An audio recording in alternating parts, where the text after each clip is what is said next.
There's very grim prophecies made to some individuals, particularly those that I've worked with that have gone through extreme states of mind. Usually they're told, well, you have something wrong with your brain and you're going to have to be a lifelong patient and you're going to have to take antipsychotic drugs forever.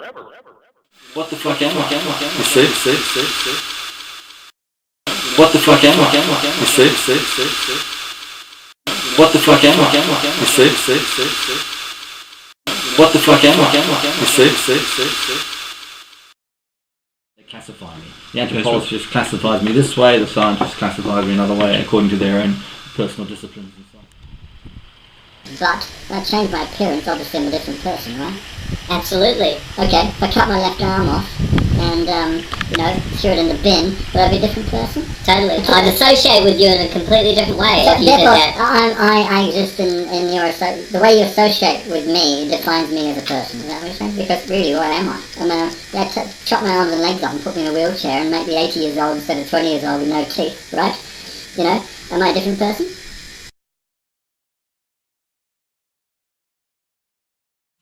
But what really is you is something that you couldn't define, and yet everybody who knows you, and even yourself, they know you as that, even though there's no way of quantifying it. And there's things that people know me as that I can never know myself as.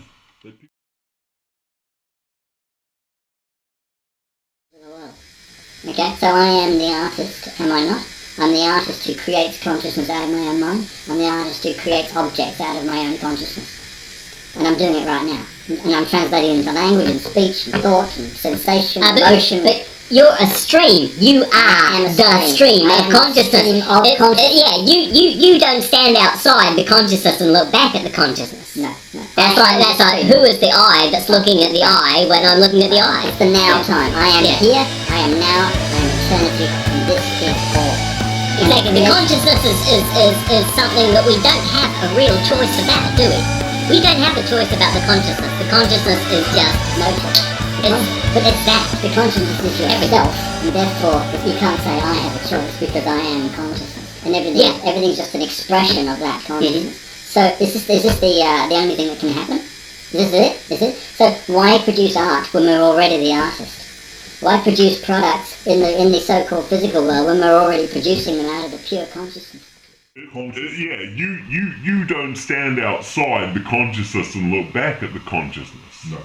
That's like who is the I that's looking at the I when I'm looking at the I? It's the now time. I am here, I am now, I am eternity, and this is all. Why produce art when we're already the artist? Why produce products in the so-called physical world when we're already producing them out of the pure consciousness? You don't stand outside the consciousness and look back at the consciousness. No.